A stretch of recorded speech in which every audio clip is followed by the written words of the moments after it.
आज की कहानी का शीर्षक है राजेश। सुबह की पहली किरणें जब दिल्ली के पुराने इलाके चांदनी चौक की गलियों में घुसती तो सबसे पहले रोशनी पड़ती थी राजेश की छोटी सी चाय की दुकान पर। राजेश, या जैसा सब पुकारते थे राजू, सिर्फ 24 साल का था। पिता की मौत के बाद उसने पढ़ाई छोड़ दी थी और यही दुकान संभाल ली थी। सुबह 5 बजे उठकर चाय बनाना, समोसे तलना और दिन भर लोगों की छोटी छोटी बातें सुनना, यही उसकी जिंदगी थी। उसके चेहरे पर हमेशा एक हल्की मुस्कान रहती थी, आंखें गहरी लेकिन थकी हुई। लोग कहते थे कि राजू की चाय में कुछ जादू है, शायद इसलिए कि वह चाय बनाते वक्त दिल से बनाता था। उसी गली के कोने में थी प्रिया की किताबों की दुकान। प्रिया 22 साल की, कॉलेज की आखिरी साल की छात्रा। वह अपने पिता की मदद करती हुई शाम को दुकान संभालती। दिन में कॉलेज, शाम को किताबें और रात को पढ़ाई। उसके सपने बड़े थे, वह एक दिन बड़ी लेखिका बनना चाहती थी। उसकी आंखें हमेशा किसी किताब में डूबी रहती, लेकिन जब वह हंसती तो पूरा चांदनी चौक चमक उठता। पहली बार दोनों की मुलाकात एक बारिश के दिन हुई। बारिश इतनी तेज थी कि छतरी भी काम नहीं कर रही थी। प्रिया दुकान बंद करके घर भाग रही थी जब उसका पैर फिसला और वह गिरते गिरते बची। राजू ने तुरंत अपनी दुकान की छतरी निकाली और दौड़कर उसके पास पहुंचा। दीदी, रुक जाओ, इतनी तेज बारिश में कैसे जाओगी? उसने कहा। प्रिया ने पहले तो इनकार किया, लेकिन राजू ने जिद कर दी। उसने अपनी दुकान में ही बैठने को कहा।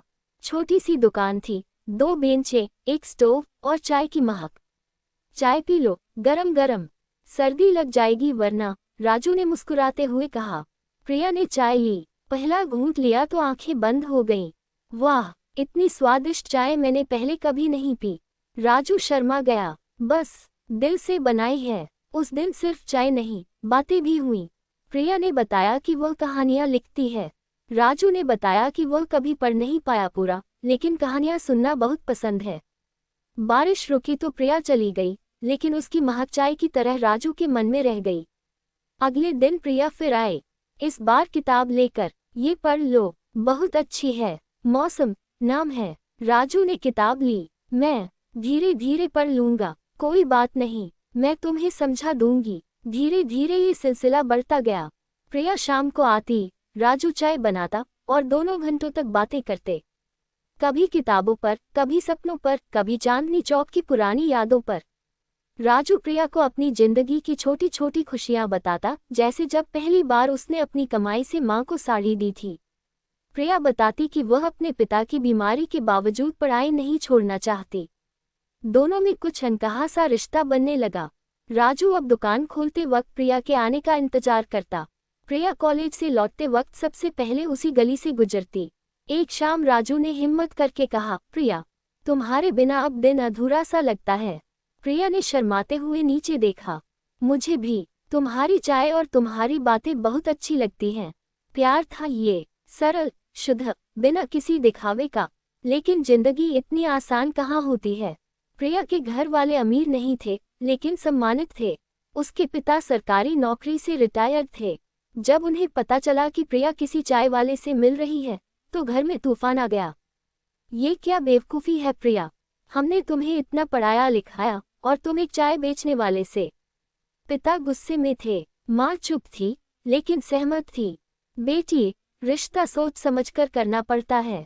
प्रिया रोई। पापा, राजू अच्छा लड़का है, मेहनती है, मुझे प्यार करता है। प्यार से पेट नहीं भरता, पिता ने कहा। उधर राजू के घर में भी हालात ठीक नहीं थे। उसकी माँ बीमार रहती थी, छोटा भाई स्कूल जाता था। राजू अकेला कमाकर सबको संभालता था। जब उसने माँ को प्रिया के बारे में बताया तो माँ ने सिर हिलाया। बेटा, हम गरीब हैं, उनकी लड़की पढ़ी लिखी है, कहीं हमें धोखा न हो जाए। राजू चुप रहा, लेकिन दिल टूट रहा था। फिर एक दिन प्रिया नहीं आई, दूसरे दिन भी नहीं। तीसरे दिन राजू ने पूछा एक पड़ोसी से। पता चला कि प्रिया के पिता ने उसे जबरन दिल्ली से बाहर नानी के घर भेज दिया है, जयपुर। राजू का संसार टूट गया। उसने चाय बनानी बंद कर दी, दुकान बंद रखी, सिर्फ बैठा रहा। माँ ने देखा तो मनाया, अगर किस्मत में होगा तो मिल जाएगी। लेकिन राजू को यकीन था, वह जयपुर जाने का फैसला कर चुका था।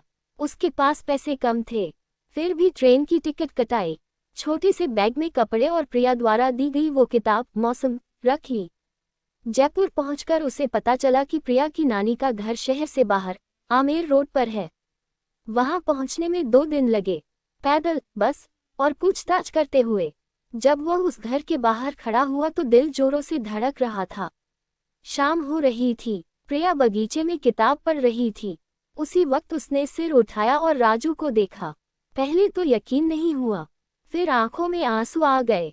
राजू, तुम? हाँ, मैं तुम्हारे बिना नहीं रह सकता। प्रिया ने चारों तरफ देखा। अंदर मत आना, नानी देख लेंगी तो। लेकिन राजू ने कहा, मैं अब भागकर नहीं आया हूँ, तुमसे मिलने आया हूँ। उस रात प्रिया चुपके से बाहर निकली। दोनों आम के बगीचे में बैठे। राजू ने सब बताया, कैसे दुकान बंद की, कैसे आया। प्रिया रो पड़ी, मेरे पापा कभी मानेंगे नहीं, तो हम इंतजार करेंगे। मैं अपनी दुकान बड़ा कर लूंगा, कुछ और काम भी कर लूंगा, लेकिन तुमसे दूर नहीं रह सकता। दोनों ने फैसला किया कि वे समय देंगे। राजू जयपुर में ही कुछ काम ढूंढ लेगा। अगले कुछ महीने मुश्किल थे। राजू ने एक छोटे होटल में वेटर की नौकरी कर ली। दिन में काम, शाम को प्रिया से मिलना, कभी कभी दूर से ही देख लेना। प्रिया भी अपनी पढ़ाई जारी रखे हुए थी। धीरे धीरे प्रिया के पिता को पता चला कि राजू जयपुर में है। पहले तो गुस्सा आया, लेकिन जब उन्होंने देखा कि लड़का कितना मेहनती है, दिन भर काम करता है और शाम को प्रिया से सिर्फ बातें करता है, कोई गलत काम नहीं, तो उनके मन में थोड़ी नरमी आई। एक दिन प्रिया के पिता खुद होटल आए। राजू घबरा गया। बैठो, पिता ने कहा। साहब, मैं जानता हूँ कि मैं गरीब हूँ, लेकिन प्रिया से सच्चा प्यार करता हूँ। मैं उसे कभी दुखी नहीं करूँगा। प्रिया के पिता ने लंबी सांस ली। देखो बेटा, जिंदगी सिर्फ प्यार से नहीं चलती, जिम्मेदारी भी होती है। मैं समझता हूँ। मैं अपनी दुकान फिर से शुरू करूँगा, दिल्ली लौटकर, और मेहनत करूँगा। पिता कुछ देर चुप रहे, फिर बोले, 1 साल का समय देते हैं। अगर तुम अपनी स्थिति सुधार लेते हो तो सोचेंगे। राजू के लिए यह बहुत बड़ी बात थी। वह दिल्ली लौटा, दुकान फिर से शुरू की। सिर्फ चाय नहीं, अब नाश्ते भी जोड़ लिए, पूरी, पराठे, चाय। सुबह जल्दी उठता, रात देर तक काम करता। छोटे भाई को भी साथ लगाया। माँ की दवा ठीक से करवाई। प्रिया जयपुर में थी, लेकिन दोनों रोज फोन पर बात करते, कभी कभी लंबी चिट्ठियां लिखते। 1 साल बीत गया। राजू की दुकान अब काफी चलने लगी थी। उसने छोटी सी जगह किराए पर ली और दुकान को थोड़ा बड़ा कर लिया। नाम रखा, प्रिया चाय एंड स्नैक्स। जब प्रिया के पिता को पता चला तो वे हैरान रह गए। उन्होंने राजू को बुलाया। तुमने मेहनत की है बेटा, लेकिन अभी भी बहुत कुछ करना बाकी है। हाँ साहब, मैं जानता हूँ, लेकिन मैं रुकने वाला नहीं हूँ। उसी साल प्रिया ने कॉलेज पूरा किया। उसकी पहली किताब प्रकाशित होने वाली थी। आखिरकार प्रिया के पिता ने हाँ कर दी। शादी बहुत साधारण थी, चांदनी चौक की उसी गली में। राजू की दुकान को फूलों से सजाया गया। प्रिया की किताब का पहला कवर भी वहीं रखा गया। शादी के बाद प्रिया ने कहा, अब मैं तुम्हारी चाय की दुकान पर किताबें भी बेचूंगी। राजू हंसा, और मैं तुम्हारी किताबों की कहानियां सुनूंगा। दोनों की जिंदगी सरल थी, लेकिन प्यार से भरी।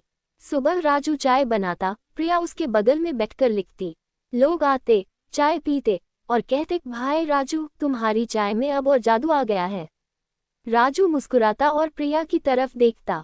प्यार कभी कभी चांदनी चौक की गलियों में भी मिल जाता है। बस हिम्मत चाहिए और थोड़ा सा इंतजार।